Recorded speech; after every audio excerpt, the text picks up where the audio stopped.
Saya penyembah Allah, bukan penyembah manusia. Kamu penyembah Allah. Ya, Allah yang mana yang kamu sembah? Allah yang satu, Qul huwallahu ahad. Oh, gitu. Allah negeri Mekah yang kamu sembah kan? Bang, Enggak, saya tanya, apakah Allah negeri Mekah yang kamu sembah? Allah yang memiliki negeri Mekah, negeri Indonesia, negeri Malaysia, An-Nahl 91 nggak pernah ngomong sih Allah yang memiliki negeri Indonesia, nggak ngomong kayak. Jangan tambah-tambah Al-Quran. Kamu jangan tambah-tambah Al-Quran. Al-Quran hanya bilang, aku Muhammad hanya diperintahkan untuk menyembah Allah negeri Mekah. Iya. langit dan bumi. Nggak pernah bilang Allah negeri Indonesia. Ya, coba kau buka, kau lihat. Kita buka sama-sama ya, An-Nahl 91 ya. Ya. Nih. Kita buka sama-sama. Nggak ada kau bilang Allah negeri Indonesia, nggak ada. Kamu jangan nambah-nambah Al-Quran. Nggak baik tuh nambah-nambah Al-Quran. Kamu ini nambah-nambah Al-Quran ini sesuka kamu sih. Jangan, nggak baik. Nanti dibilang kafir kamu ya. An-Nahl 91 ya. Ya. Sesungguhnya aku Nabi Muhammad hanya diperintahkan untuk menyembah Tuhan negeri Mekah. Ada Indonesia gak? Langit dan bumi. Mana ada Indonesia enggak yang kau bilang tadi itu? Ciptakan langit dan bumi itu siapa? Yang menciptakan langit dan bumi itu siapa? Emang kapan Allah negeri Mekah menciptakan langit dan bumi? Saya tanya gini.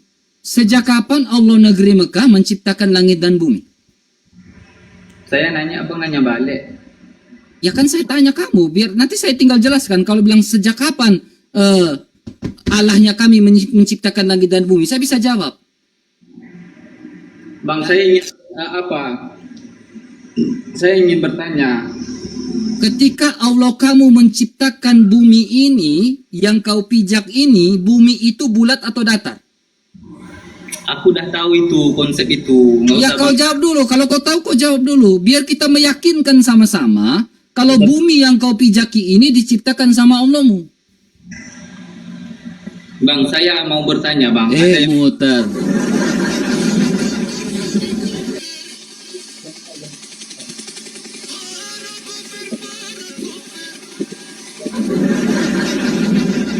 Bumi yang kau pijaki ini diciptakan sama Allah kamu atau tidak? Saya mau bertanya, Bang. Ada satu pertanyaan yang berarti tidak menjawab ini. Nanti saya jawab. Setelah kamu bertanya, saya menjawab, lalu itu saya bertanya balik, begitu. Izin saya bertanya, Bang.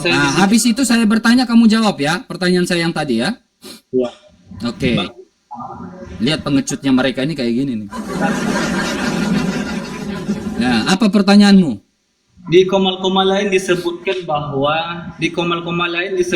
bahwa musuh terbesar orang Kristen itu adalah kitabnya sendiri. Kamu tahu dari mana?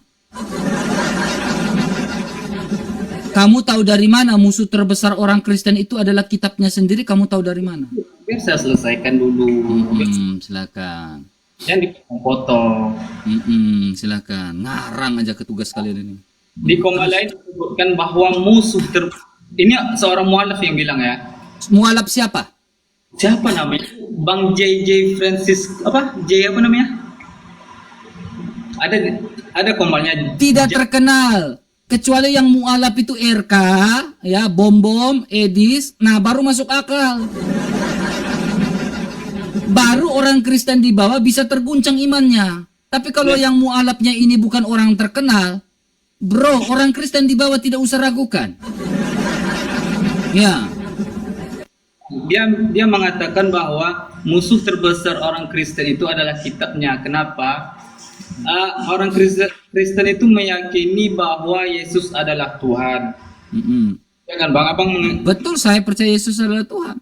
Sedangkan di kitab abang sendiri disebutkan Yohanes 5:37 bahwa Yesus itu utusan. Mohon abang, ini menjanggal sekali di hati. Yohanes 17 ayat 3, Bang. Gak usah malu-malu. Kamu salah sebut tuh. Yohanes 17 ayat 3. Yang ini kan bang, yang maksud abang itu yang ini kan? Yang ini kan? Inilah hidup yang kekal itu, yaitu bahwa mereka mengenal engkau satu-satunya Allah yang benar dan mengenal Yesus Kristus yang telah engkau utus. Betul ini kan? Bahwa Yesus adalah utusan Allah kan? Gitu kan? Iya, Yesus itu adalah utusan. Iya, iya. Nah sekarang kau lihat baik-baik. Kau dengar baik-baik. Dengar baik-baik. Perhatikan di sini, nak. Perhatikan sini, nak. Hidup yang kekal itu mengenal satu-satunya Allah yang benar. Allah yang benar ini siapa? Pertanyaan pertama. Lalu untuk mendapatkan hidup yang kekal itu harus percaya kepada Yesus atau Muhammad? Dan mengenal Yesus Kristus yang telah engkau utus. Percaya kepada Yesus atau Muhammad? Bang, Muter. Muter lagi nih. Padahal dia yang bertanya gitu, tetapi giliran kita tanya nggak mau nih. Kau perhatikan di sini. Untuk mendapatkan hidup yang kekal, itu harus mengenal utusan yang bernama Yesus atau Muhammad. inilah hidup yang kekal, yaitu bahwa engkau mengenal bahwa mereka mengenal engkau satu-satunya Allah. Berarti situ artinya kalau kita hidup kekal, kita mengenal satu Tuhan saja. Dan juga utusannya siapa? Itu. Utusannya siapa? Yang telah engkau utus. Berarti di situ ada dua sosok yang berbeda. Iya, utusan di sini harus mendapatkan hidup yang kekal. Utusan di sini adalah siapa? Yesus atau Muhammad? Pertanyaan saya. Kenapa malu menjawab? Saya tanya, kenapa kamu malu menjawab? Berarti Kamu kenapa malu menjawab? Untuk mendapatkan hidup yang kekal harus mengenal utusan yang benar, yaitu Yesus atau Muhammad. kami mengakui bahwa Yesus itu adalah utusan, bukan Tuhan. Bang, pertanyaan saya sesuai dalil tadi. Menurut data yang kau bawa tadi, Yohanes 17 ayat 3, untuk mendapatkan hidup yang kekal, harus mengenal Allah yang benar. Allah yang benar itu siapa? Perhatikan baik-baik. Allah yang benar itu disebut sebagai ayat kelima. Oleh sebab itu ya Bapa, Allah yang benar adalah Sang Bapa. Pertanyaan saya, sejak kapan Islam memanggil Allah dengan sebutan Bapa? Dan di dalam Yohanes 17:3, utusan yang menyelamatkan itu adalah Muhammad atau Yesus Kristus? Kami meyakini Yesus Muter kerjanya kamu ini. itu sebagai utusan. Saya nggak tanya itu, saya pun percaya Yesus sebagai utusan. Utusan itu apa sebenarnya? Udah kau dengar, saya pun percaya Yesus sebagai utusan. Saya akan jawab, utusan yang seperti apa? Definisi utusan di dalam kekristenan berbeda dengan definisi utusan di dalam Islam. Nah sekarang saya tanya kamu perhatikan, kita baca ayat itu sampai habis, ya. Utusan yang sudah ada sebelum dunia ada, ya kan? Sebelum dunia ada, utusan itu sudah ada. Di ayat yang kelima, pertanyaan saya, Muhammad menjadi utusan dan nabi pada usia berapa tahun? Nabi Muhammad dinobatkan menjadi nabi itu ketika umur 40 tahun. Nah, sama nggak dengan Yesus Kristus? Utusan yang sudah ada sebelum dunia ada. Nih, ayat lanjutan dari Yohanes 17 ayat 3 yang kau bawakan. Utusan yang sudah ada sebelum dunia ada. Nah sekarang Muhammad menjadi nabi pada usia 40 tahun. Sementara Yesus Kristus utusan yang sudah ada sebelum dunia ada. Sama atau beda? Nggak, saya tanya itu sama atau beda? Bang, kami tidak membedakan. Muter lagi. Padahal pertanyaan saya simple. Sama atau beda? Tinggal jawab sama, tinggal jawab beda. Sama atau beda?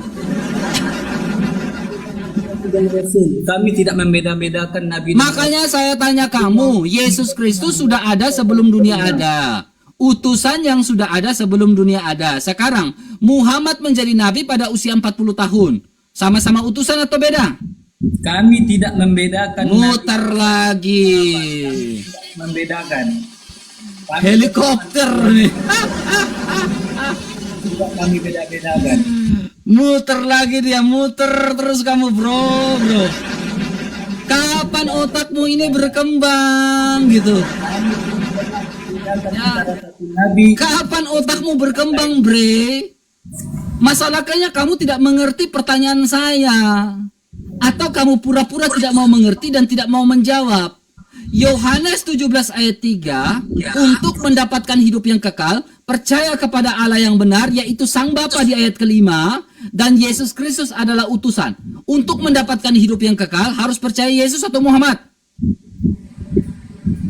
Tuhan Anda mati, gimana mau buka? Muter lagi ya Allah. Hah? Tuhan Anda mati, gimana mau buka? Tinggal jawab aja, muter gitu. Bang, ini jawabannya Bang ya. Saya jawab pakai data ya Bang ya. Muter terus. Ini ya Bang ya. Ini keyakinan yang kita. Ya Allah, ampunilah umatmu ini ya Allah.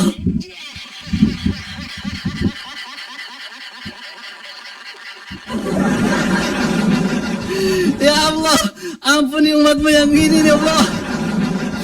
Kenapa bahasa Indonesia yang nggak ngerti sekali ya Allah. Ini jawabannya Bang. Ampuni dia ya Allah.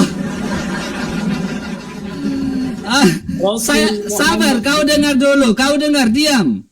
Simpel kau jawabannya. Yohanes 17 ayat 3, untuk mendapatkan hidup yang kekal, percaya kepada utusan yang bernama Yesus atau Muhammad.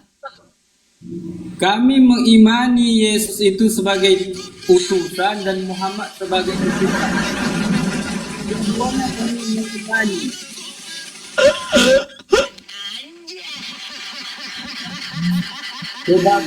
Brother, pertanyaan sesimpel itu, brother ya. Ini yang namanya reading and assessment, ya. Artinya membaca dan memahami, ya, teks gitu. Sesuai teks yang kau bawakan, untuk mendapatkan hidup yang kekal itu harus mengenal utusan yang bernama Yesus atau Muhammad. Bang, biasa saya jawab. Berat dia untuk menjawabnya, teman. Biar saya jawab ya. Berat dia terjawab, dia terdiam, berat dia untuk menjawabnya. Sekali dia jawab, teman, langsung dia murtad. Biar saya jawab. Tapi Bang, Saya nggak minta jawabnya dari Al-Quran kamu. Saya nggak minta itu. Karena dalil yang kau ambil itu di dalam Alkitab. Kamu harus jawab sesuai teks yang kau ambil dalam Alkitab. Saya nggak minta Al-Quran kamu, bre. enggak, pertanyaan apa? Pertanyaan saya simpel. Pertanyaan saya simpel. Sesuai dengan ayat yang kau bawakan, Yohanes 17 ayat 3. Inilah hidup yang kekal itu, yaitu bahwa mereka mengenal engkau satu-satunya Allah yang benar, dan mengenal Yesus Kristus yang telah engkau utus. Jadi mendapatkan hidup yang kekal itu, saya kasih pilihan berganda nih. Untuk mendapatkan hidup yang kekal, harus percaya utusan yang bernama Yesus, A. Yesus, B. Muhammad. Kamu pilih mana? Bang, biar saya jawab ya, tapi mulut abang diam ya. Saya nggak suruh kau jawab secara essay test. Ini pilihan berganda. Iya, saya jawab, abang diam ya. A atau B? Tinggal jawab A atau B. Abang diam ya, saya jawab ya. Tinggal jawab A atau B. La nufarriqu baina Muter ya.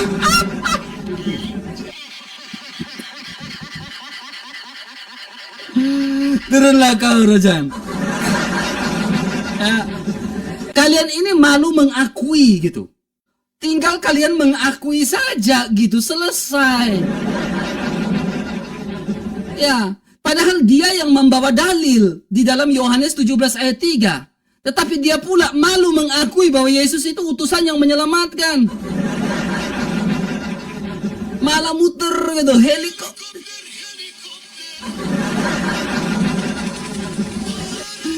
Aduh. Bro, jangan kebanyakan muter-muter bro, pusing kepala awak. Jangan muter-muter, kalian tuh kerjanya muter-muter itu, aduh capek saya dengarnya itu bre, bener. Coba-coba yang seimbang lah, yang